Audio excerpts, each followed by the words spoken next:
Hello guys, आज हम stoichiometry के और न्यूमेरिकल्स देखेंगे, कुछ अच्छे अच्छे न्यूमेरिकल्स, ताकि आपके दिमाग में स्टोइकियोमेट्री के जितने भी न्यूमेरिकल्स हैं, चाहे वो कैसा भी हो, आपके दिमाग में फिट हो जाए। ठीक है, लेकिन उससे पहले एक छोटी सी चीज है मैं आपको बताना चाहता हूं, वो है लिमिटिंग रिएजेंट के बारे में। क्या इसको हिंदी में बोलते हैं सीमांत अभिकर्मक। ठीक है, लिमिटिंग रिएजेंट क्या होता है देखना। मान लो कोई रिएक्शन है, ए प्लस बी मिलकर क्या बना रहे हैं, ए बी बना रहे हैं। ठीक है, इस रिएक्शन में ये तो हमारे क्या होते हैं, इधर वाले रिएक्टेंट यानी क्रियाकारक, और ये वाला अपना क्या होता है, प्रोडक्ट यानी क्रियाफल, या जिसे हम उत्पाद बोलते हैं। अब इस रिएक्शन में मैंने माना ए एक ऐसा सब्सटेंस है जो पूरा का पूरा क्या हो रहा है, यूज हो रहा है। इस रिएक्शन में ए पूरा का पूरा यूज हो जाता है, लेकिन बी थोड़ा बहुत उस रिएक्शन में बचता है। तो ये जो ए होगा, जो उस रिएक्शन में पूरा का पूरा यूज हुआ है, इसी को मैं क्या बोलूंगा, ये मेरा क्या है, लिमिटिंग रिएजेंट यानी सीमांत अभिकर्मक। तो इसको डिफाइन कैसे करोगे, कोई पूछे तो लिमिटिंग रिएजेंट वो सब्सटेंस होता है जो रिएक्शन में रिएक्टेंट के अंदर एक ऐसा सब्सटेंस होगा जो पूरा का पूरा उस रिएक्शन में यूज होगा, उसे ही हम क्या बोलेंगे, लिमिटिंग रिएजेंट। ठीक है, अब अपने न्यूमेरिकल की बात करते हैं, स्टोइकियोमेट्रिक की। देखो गाइस, क्वेश्चन नंबर 1 आपको स्क्रीन पे दिख रहा होगा, उससे पहले ध्यान से पढ़ना, फिर मैं यहां समझा रहा हूं इसको। देखो क्या बोल रहे हैं क्वेश्चन में, आपके पास स्लैक लाइन है। स्लैक लाइन को हम हिंदी में बोलते हैं बुझा चुना। क्या बोलते हैं, बुझा चुना, जिसका फॉर्मूला होता है CaOH का होल ट्वाइस, यानी कैल्शियम हाइड्रोक्साइड हम इसे बोलते हैं। ये कैल्शियम हाइड्रोक्साइड 4 ग्राम अमोनियम क्लोराइड, अमोनियम क्लोराइड का फॉर्मूला होता है NH4Cl। इससे रिएक्ट करता है, यानी इसको क्या करता है, डिकम्पोज करता है, विघटन करता है, तोड़ता है। जब तोड़ता है तो एक सब्सटेंस बनेगा, यानी खूब सारे प्रोडक्ट बनेंगे। आपको उन प्रोडक्ट का मास निकालना है, प्लस आपको ये बताना है ये जो मास है, जितना आपने यहाँ स्लैक लाइन लिया है, उसका मास कितना होगा, कितने मास के साथ वो रिएक्ट करेगा। तो आपको दो चीजें फाइंड आउट करनी है। पहली, मास ऑफ स्लैक लाइन, यानी जो बुझा चुना है उसका द्रव्यमान। दूसरा, जितने भी प्रोडक्ट बनेंगे उन सब का क्या निकालना है, आपको मास बताना है। आपको क्या बताना है, मास। अब मैं अगर यहां देखूं, मेरे को रिएक्शन तो दी नहीं, तो मेरे को रिएक्शन बनानी पड़ेगी। यहां पर एक वर्ड क्या बोला, देखो, डीकंपोज। यहां पर क्या बोला, डीकंपोज। अब सुनना, रिएक्शन कैसे होगी, कैल्शियम हाइड्रोक्साइड था, ठीक है, इसने क्या किया, डीकंपोज किया है, किसको, अमोनियम क्लोराइड को। किसको, अमोनियम क्लोराइड को। अब रिएक्शन करते समय एक बात ध्यान रखना, ये होता है प्लस का, इधर वाला एक माइनस का, एक प्लस का हो गया, एक माइनस का। यहां पर कैल्शियम की जो वैलेंसी होती है +2, हाइड्रोक्साइड आयन होता है -1, अमोनियम +1 होता है, क्लोराइड -1। तो इधर का जो प्लस वाला है वो इधर के माइनस वाले से क्या करेगा, रिएक्ट करेगा। तो यहाँ पर जो प्रोडक्ट बनेगा वो क्या होगा, एक तो कैल्शियम जब +2 है वो क्लोराइड -1 से रिएक्ट करेगा, 2 इधर जाएगा, 1 इधर जाएगा, क्या बना, कैल्शियम क्लोराइड। ये आप लोगों ने 10th क्लास में पढ़ा होगा, ये कैल्शियम क्लोराइड, एक तो ये प्रोडक्ट बनेगा। और देखो क्या बचा है अपने पास, OH बचा है और अमोनियम बचा है, NH4 + OH -2 का होल ट्वाइस, ये बचा है। अब क्या बोल रहा है उसने, एक वर्ड बोल दिया, डीकंपोज हो रहा है। अगर वो ये ना बोलता, वर्ड डीकंपोज, विघटन ना बोलता, तो होता क्या, मैं इसको और इसको आपस में जोड़ देता। कैसे, NH4 +1 होता है, OH -1 होता है, ये दोनों जुड़ जाते हैं, अमोनियम हाइड्रोक्साइड का फॉर्मेशन कर लेते। लेकिन उसने डीकंपोज बोला, विघटन बोला है, यानी टूटेगा। अब इसको तोड़ो, इसको मैं तोड़ूंगा तो अमोनियम आयन टूटेगा अमोनिया में, इससे एक हाइड्रोजन निकाल दो, तो इसकी स्टेट क्या होगी, अमोनिया की स्टेट आएगी। OH है, OH को अगर मैं ऐसे लिखूं तो ये देखो यहां से क्या निकला, वाटर निकला, H2O। तो यहां पर दो सब्सटेंस और बनेंगे, एक बनेगी अमोनिया और एक वाटर। अब बात आती है इसको बैलेंस करने की। बैलेंस करना आपको आता है, तो मैं अगर एक और सिंपली बैलेंस करके बताऊं, यहाँ देखो हाइड्रोजन कितना, 1, यहाँ हाइड्रोजन 1, यहाँ हाइड्रोजन 4, यहाँ हाइड्रोजन देखो 3, ये रे 2, ये रे 5।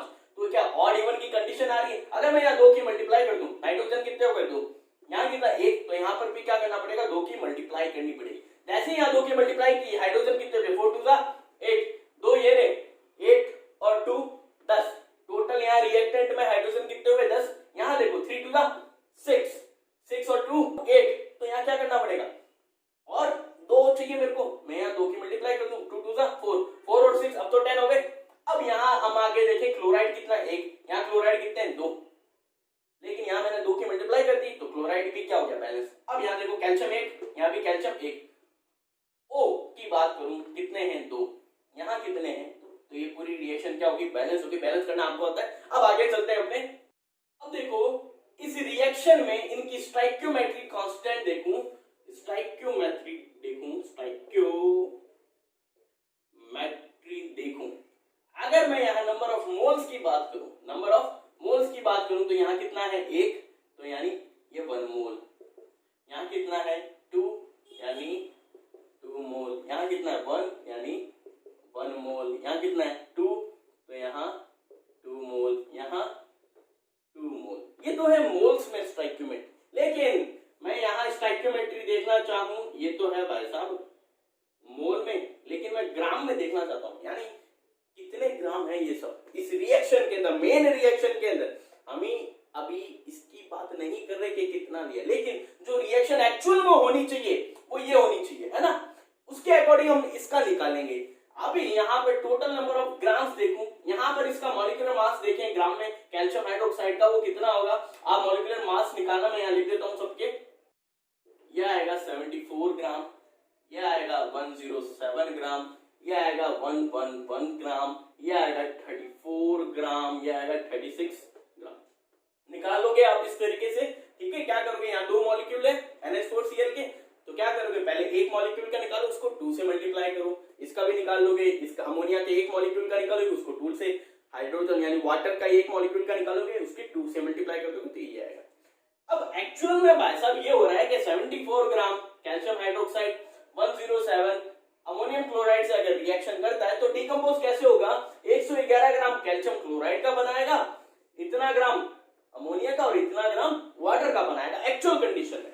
बट यहां पर अपने को अमोनियम क्लोराइड कितना दिया है, 4 ग्राम। कि भाई साहब अगर 4 ग्राम अपने पास क्या है, अमोनियम क्लोराइड है, तो हमें क्या फाइंड आउट करना है, सबसे पहले कैल्शियम हाइड्रोक्साइड का मास कितना होगा, ये हमें फाइंड आउट करना है। मैं क्या करता हूं, यहां पर यूनिटरी मेथड अप्लाई करता हूं। देखो कैसे अप्लाई करता हूं। फॉर सबसे पहले हम फॉर कैल्शियम हाइड्रोक्साइड देखते हैं, कैसे अप्लाई करूंगा देखना। जब 107 एक्चुअल कंडीशन में, जब 107 ग्राम क्या था मेरे पास, अमोनियम क्लोराइड था, तो उसने कितने हाइड्रोक्साइड के साथ, कैल्शियम हाइड्रोक्साइड के साथ रिएक्शन की, 74 कैल्शियम हाइड्रोक्साइड के साथ।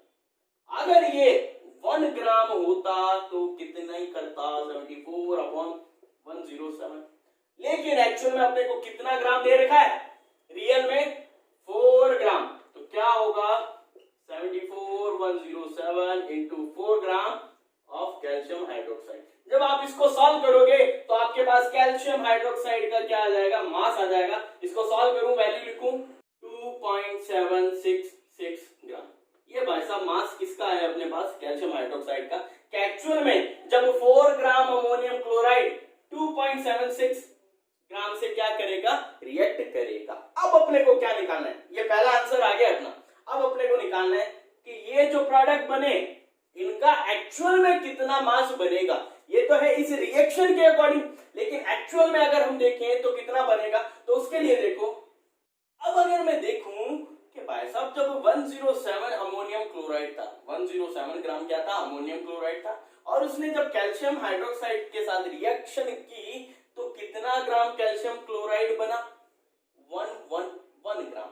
तो यहां पर अब मैं मास निकालता हूं किसका, कैल्शियम क्लोराइड का। देखना जब 107 ग्राम क्या था, अमोनियम क्लोराइड था, तो कितना मास बना कैल्शियम क्लोराइड का, तो यहां बना 111 ग्राम ऑफ Cl2, ये बना। अगर ये 1 ग्राम होता तो कितना बनता, 111 अपॉन 107 ऑफ CaCl2। लेकिन अमोनियम क्लोराइड कितना दे रखा है, 4 ग्राम। देखो इसी वैल्यू से हम क्या करेंगे, सभी का निकालेंगे, तो कितना बनेगा यहाँ पर 111 अपॉन 107 इंटू 4। इसको सॉल्व करोगे तो कैल्शियम क्लोराइड की जो मास आएगी 4.15 ग्राम। इसको सॉल्व किया तो मेरे पास ये आंसर आया। आप सॉल्व करके देखना, यही आंसर आया। इसका मतलब क्या है कि भाई साहब जब 4 ग्राम अमोनियम क्लोराइड इतने ग्राम कैल्शियम हाइड्रोक्साइड से रिएक्शन करेगा, तो जो कैल्शियम क्लोराइड बनेगा एक्चुअल में वो इतना ग्राम होगा। अब इसी तरह हमें अमोनिया और वाटर का देखना है, वही यूनिटरी मेथड अप्लाई करना है। अमोनिया का अगर हम देखें वही सिस्टम, अगर मेरे पास 107 ग्राम क्या था, 107 ग्राम क्या था, अमोनियम क्लोराइड था, तो कितना बन रहा था अमोनिया बन रहा था भाई साहब 34 ग्राम। ठीक है, अगर यही 1 ग्राम होता तो कितना बनता 34/107, लेकिन क्वेश्चन के अकॉर्डिंग कितना दिया है 4, क्या करोगे इसको 34/107 into 4, तो यहां से जो अमोनिया की वैल्यू आएगी 1.271 ग्राम, ये आप सॉल्व करना, यही वैल्यू आएगी। इसी तरह मैं वाटर का अगर निकालूं तो देखो वाटर के लिए क्या करूंगा, वही सिस्टम अप्लाई करूंगा। तो वाटर के लिए क्या करेंगे, सिंपली यही देख लो जल्दी से कि भाई साहब वाटर कितना है 36, यानी जब 10 ग्राम अमोनियम क्लोराइड था तो वाटर कितना बना 36 ग्राम ऑफ वाटर। अगर ये 1 होता तो 36/107, लेकिन कितना है 4 ग्राम है, तो क्या करूंगा 36/107 into 4, तो यहां से जब इसको सॉल्व किया तो वैल्यू आएगी 1.3458 ग्राम, ये वैल्यू आएगी। तो इस तरीके से हमने क्या किया, mass of slack line find किया। उसके बाद find mass of each product, प्रत्येक उत्पाद का द्रव्यमान भी हमने क्या कर लिया, फाइंड कर लिया बाय यूनिटरी मेथड। तो इस तरीके से क्या करते हैं स्टोइकियोमेट्री के और न्यूमेरिकल सॉल्व करते हैं। एक न्यूमेरिकल और देख लेते हैं। अब देखो सेकंड न्यूमेरिकल, वही पढ़ना पहले फिर यहां देखना क्या बोल रहा है कि भाई साहब आपके पास एसिटिलीन है, उसका क्या करना है, कंबशन करना है। किसकी प्रेजेंस में, ऑक्सीजन की प्रेजेंस में। अब ऑक्सीजन कितनी होगी उसका वॉल्यूम अपने को नहीं पता, अपने को फाइंड करना है। और उसने बोला है जब एसिटिलीन गैस का कंबशन होता है ऑक्सीजन की प्रेजेंस में, जो कार्बन डाइऑक्साइड प्रोड्यूस होती है उसका भी वॉल्यूम फाइंड आउट करके बताएं। रिएक्शन दी नहीं है, रिएक्शन बनानी पड़ेगी। अब यहां पर बात आती है एसिटिलीन की। एसिटिलीन का फॉर्मूला भाई साहब 10th क्लास जो बात की है ना आपने 10th क्लास में, उसको यहां ढूंढने पड़ेंगे। एसिटिलीन का फॉर्मूला याद करो क्या होता है। एसिटिलीन का मतलब इथाइन, इथाइन का फॉर्मूला H मतलब 2 कार्बन, आइन मतलब, तो फॉर्मूला क्या था CnH2n-2। जितने कार्बन हो, कितने कार्बन है 2, उसका डबल करो, डबल से 2 कम हो तो क्या होता है, एल्काइन सीरीज होती है। तो ये क्या हो गया एसिटिलीन का फॉर्मूला। इसको ऑक्सीजन की प्रेजेंस में जब आप बर्न करोगे, कोई भी हाइड्रोकार्बन जब ऑक्सीजन की प्रेजेंस में बर्न होता है, यानी उसका कंबशन होता है, उसका दहन होता है, तो क्या बनाता है, 2 ही प्रोडक्ट बनाता है, CO2 और वाटर, सिंपली। अब इसको बैलेंस कर लो, यहाँ कार्बन 2 है, यहाँ कार्बन 1 है, 2 टिकाया। यहाँ देखो हाइड्रोजन कितने हैं 2, यहाँ कितने हाइड्रोजन 2, चलो ऑक्सीजन 2 to the 4, 4 1 5, यहाँ कितने ऑक्सीजन 2 ही है। तो भाई साहब अब आप सोचते रह जाओगे कि क्या हो रहा है क्या हो रहा है, लेकिन जब भी ध्यान रखना है यहाँ पर कार्बन इवन में हो सिंपली आगे 2 का मल्टीप्लाई करो, अगर ऑड में हो वैसा का वैसा। जब यहाँ 2 की मल्टीप्लाई करोगे, 2 की मल्टीप्लाई करते ही 2 to the 4 कार्बन, और यहाँ कितने हो गए 4 करने हमें, तो यहाँ कितने अभी 2 ही है, क्योंकि ये ऑक्सीजन पर 2 है, कार्बन पे नहीं है। मेरे को यहाँ क्या करना पड़ेगा 4। जैसे 2 की मल्टीप्लाई की 2 to the 4, हाइड्रोजन कितने हो गए 2 to the 4। यहाँ देखो कार्बन हो गए 4 कंप्लीट। आगे चलो हाइड्रोजन 2 है और यहाँ 2 to the 4 है, यहाँ 2 की मल्टीप्लाई की 2 to the 4। अब ऑक्सीजन देखो 4 to the 8 और ये 2 10 हो गए, यहाँ सिंपली क्या करूं 5 की मल्टीप्लाई, बैलेंस होगी ना। इसी तरीके से बस ये ध्यान रखना चाहिए। अब क्या करना है, यहाँ देखो स्टोइकियोमेट्री देखो, इसकी रस समीकरण भी थी देखूं, तो यहाँ ये 2, इसको वॉल्यूम में भी रिप्रेजेंट करता हूं। मैंने बताया आपको मोल बोल दो वॉल्यूम बोल दो, बात एक ही है। यहाँ कितना है 5 वॉल्यूम है इसका, यहाँ कितना है 4 वॉल्यूम है इसका, यहाँ कितना है 2 वॉल्यूम है भाई साहब। इसका मतलब जो एक्चुअल कंडीशन है वो क्या है, जब 2 volume of acetylene 5 volume of oxygen से रिएक्ट करते हैं तो 4 volume of carbon dioxide and 2 volume of water का फॉर्मेशन करते हैं। फर्स्टली अपने को क्या फाइंड करना है, वॉल्यूम ऑफ ऑक्सीजन फाइंड करना है। क्या फाइंड करना है, वॉल्यूम ऑफ ऑक्सीजन। लेकिन क्वेश्चन में अपने को एक चीज दे रखी है, वो क्या है कि भाई साहब जो एसिटिलीन है वो आपने कितनी लेनी है, यहाँ पर उसका वॉल्यूम दे रखा है, वो कितना है 200 सेंटीमीटर क्यूब। ये वॉल्यूम किसका दे रखा है अपने को, एसिटिलीन का दे रखा है। तो अब देखो क्या करूंगा मैं, पहले मैं फाइंड आउट करता हूं क्या, ऑक्सीजन, मास ऑफ ऑक्सीजन, यानी ऑक्सीजन का द्रव्यमान फाइंड करूं, वही मेथड इन क्वेश्चंस में यूनिटी मेथड ही अप्लाई करेंगे। कैसे, देखो यहां पर जब 2 वॉल्यूम था, कौन, एसिटिलीन, तो 5 वॉल्यूम क्या बन रहा था, ऑक्सीजन।